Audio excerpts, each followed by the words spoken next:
Hey everybody, and welcome to another edition of Jesse's Junk Mail. It was a very busy day today. I'm a little late, but for me, that's better late than never. There was a lot that took place today that I want to share with you. So first of all, when I got up this morning, I know I've mentioned it before.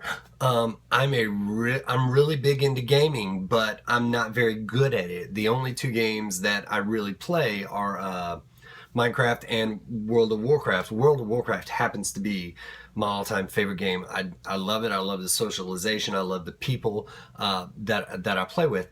And but on Instagram, oh, that's right. Here goes the ADD. I do have the tags, not the tags. What are those? The links up in the top in the little box there. The Twitter, the Facebook, and the gaming Instagram. I created an Instagram for my gaming screenshots and the stuff that I do in game, and that's followed by the community on Instagram. So if you're interested in all of that, that's there. I've also got my email address linked up there as well. I don't think it's up there, but I think it is somewhere. But anyway, so when I got up this morning, I posted last night about running some old raids. After I got done with my video, I just kind of sit back and relax with the group in World of Warcraft, and so I posted an old raid photo and said, I think I'm going to go raiding again tonight, and I follow a couple of people now, but I've always watched their videos before I really got into the YouTube thing. And one of them is a PvPer by the name of Maldiva. And I don't PvP, but I enjoy watching it. I can't do it very well. I tense up. It's a very stressful thing for me. The group has tried to get me to do it, and between Chris and Taylor, I tense up. It's pathetic. But he actually followed my gaming Instagram, so that right there started off the day, which was great. He's fairly known. I just think that's amazing. So shout out to him. Thank you very much for following me. He probably won't ever see the video. So the next thing, went to church. There's a glare going on here. I apologize for that. I'm blind. So the next thing, I went to church, and generally the thing I do about church is it is a time, it's a time for me to just get with God. We have an amazing worship leader. The worship team is amazing. These people generally love what they're called to do. It is awesome, from the musicians to the singers to Pastor Daniel. They all do an amazing job. I could literally worship all day long with that team right there. But there was my pastor's pastor. I love my pastor to death. When I went to their church, I was broken and busted up. I had just come from another church, and it wasn't working for me. It really wasn't. Things weren't adding up. And it is what it is. No, I'm not going to talk trash about anybody. The ratings would probably be higher, but I'm not gonna do it. So I arrived at their church probably about 3 years ago, busted up and broken and just really damaged. And they took me in and they loved me. They didn't ask any of my business. They didn't ask what it was all about. In fact, the associate pastor, he said, Jesse, whether you're here for a little bit or whether you're here for a long time, he says, stay as long as you need to. You're welcome. And I just thought that was amazing. And then I met Cliff. And Cliff is one of my all-time favorite people in the world. I've never had somebody hold the door open for me at church. That may sound like a little thing to you, but for me, that was a big thing. He was the very first person I met 3 years ago, and just fell in love with him. Just an amazing man. Very much a rock when I'm feeling discouraged and disappointed. Just to think about him and the love that he has for God. Very much, he's got that evangelical spirit. He just wants to go out and tell people about Jesus. I love it. He's contagious. But so my pastor is a man of character. That's all he talks about is character, character, character. And I love that, because I was at a point to where I needed to put myself back together. I had allowed my character to be damaged because of other people's drama and situation, and I was messy to an extent, and I hated that about myself. So when I went to the church there, they just took me in. Nobody got nosy or anything like that. They just everybody was nice and friendly and polite, and they, a couple of them that I did meet put up with my OCD as far as the counting chairs thing. It's a little, you'll always find me in the 7th row unless somebody's sitting in that spot. It's a thing. But anyway, so my pastor's pastor was talking today, and for those of you that don't care about religion or things of faith like that, it's okay if you stop watching now. I'm okay with that. I'm not going to talk about it the whole video, but I'm okay with it. But at some point in time, you're going to come across Jesus. I'm just throwing it out there. So Pastor Rod Aguilar was there today, and he just an amazing man. I sat dumbfounded, to be honest with you. I've been in the youth ministry over 23 years. I've seen some amazing people. I've seen a very popular youth pastor here, Pastor Sid. Amazing man, amazing. The gift that he has is just, his is so refined. Mine's just raw. He's just, wow. But this man that I sat and listened to today, I literally, and I'm not ashamed to say it, I literally started weeping listening to him. And he just kept saying, where does your anchor lie? Where are you anchored at? Are you anchored in Christ? Or are you anchored in the world? And then he was sharing a little bit of his testimony about how his daughter had passed away. And he was laying there in bed with his wife that night. And he was holding his wife, he said. And she told the pastor, she said, it feels like my heart is going to bust. And at this point in time, you can say anything, but when you're honest like that, I appreciate what he said next. It was just really honesty. He said he cried out with his arms around his wife. He said he cried out, Jesus, help us. I lost it, guys. I just lost it. I don't know about you. I don't know where you are in life. I don't know if you believe or if you don't believe. But the fact of the matter is anytime you can admit that it's too big for you, and you have to call out to God, He's coming. And that's an amazing thing, because the experiences in my life is I know that when I'm overwhelmed and something bad happens and I cry out to God, I know He's coming. There's a peace with that. But just to hear it from a seasoned pastor, I just started weeping, guys. I didn't bawl like a baby, but I mean, literally, I started crying. And I just could not stop. It was just, so at the end, when they started praying, I mean, he just had a phenomenal way of saying everything. Loved it. Nothing like me and my style. I'm all over the place. And especially when I talk about Jesus, I get really excited about that.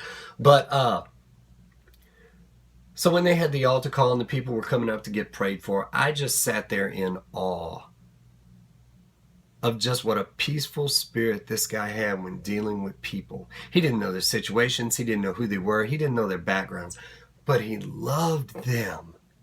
And it was in that I could see my pastor.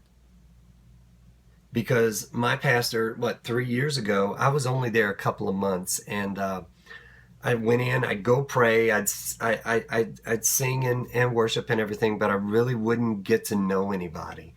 That's how damaged I was. I'd help out a little at some of the functions, but nothing major. And one day, my pastor had said a great word, and I was like, you know what? I needed that. I needed that in my life.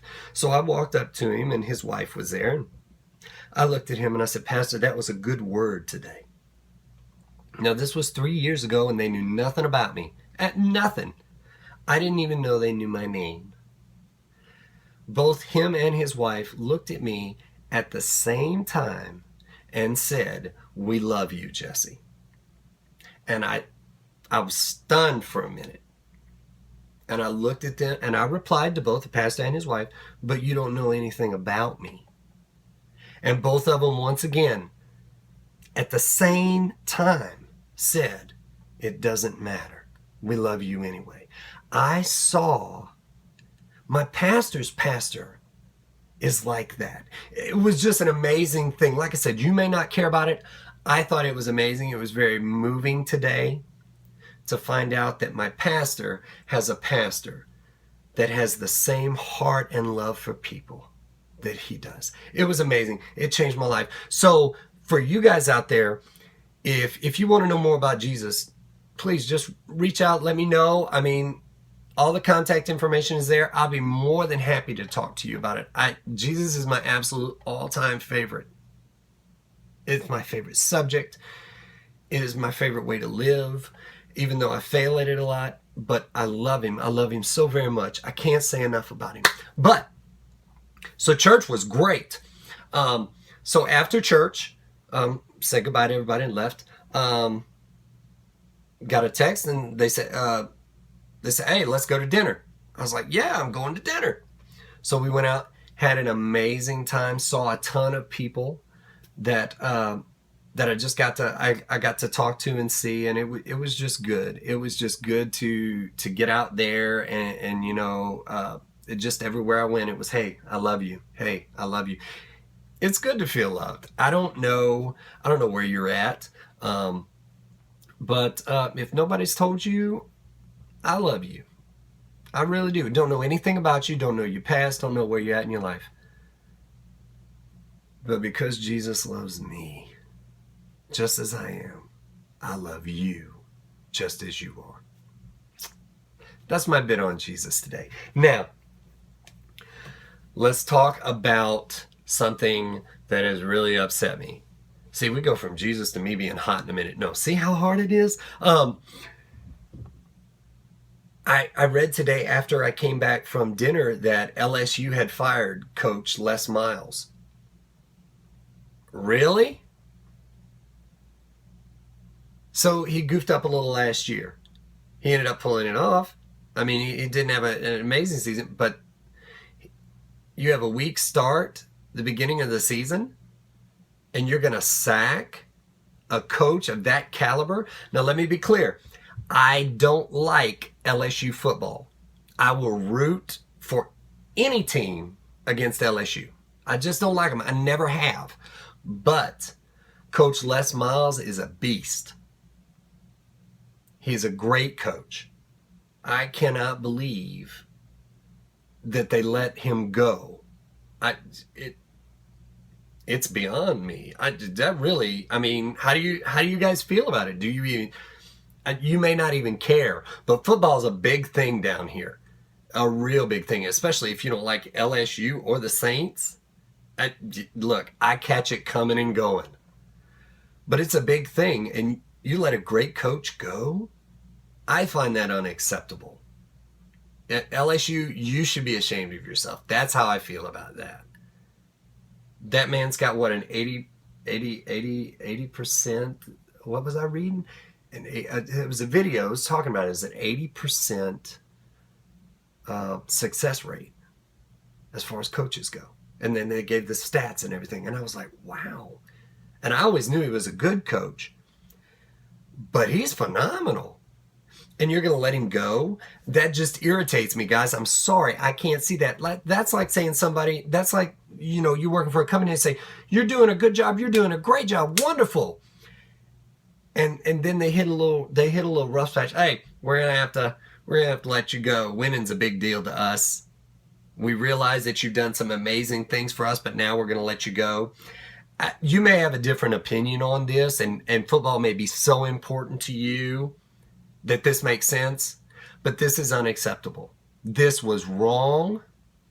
And yes, there was some friction between the coach and the administration there. But just because there's friction everywhere in life, you're going to get friction everywhere. I have friction at my job. It's just part of it. But to let the coach go, it's just unacceptable. That's a sad day for LSU football. That's all I'm saying about it. People can hate me, whatever. It's just so very sad. I was glad I had a great day at church, because hearing that, I was just like, I need some more Jesus. I mean, really. So that was basically it. I'm going to I'm going to kick back.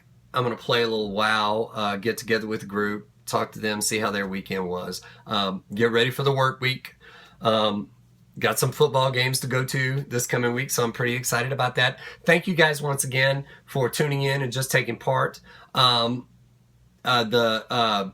is it? Alex is watching the subscribers and everything, so I assume that's going really well. I don't really quite understand it, the stuff and everything, but thank you guys for subscribing. Once again, if you've got anything on your mind, shoot me a message. Let me know what you think. I'll be more than happy, especially Jesus. If you want to talk about Jesus, I'm all about it. Not the judgment. I ain't gonna dog you, but I'll talk to you about the Savior. So that's it. We'll see you guys tomorrow at some point in time. Once again, I apologize I was so late with the video, but that's about it. Thank you just for being here. This has been Jesse's Junk Mail. That's so cheesy, but I like it. You know why I like it? I was thinking about that today. Junk mail, everybody hates it. You can't stand it.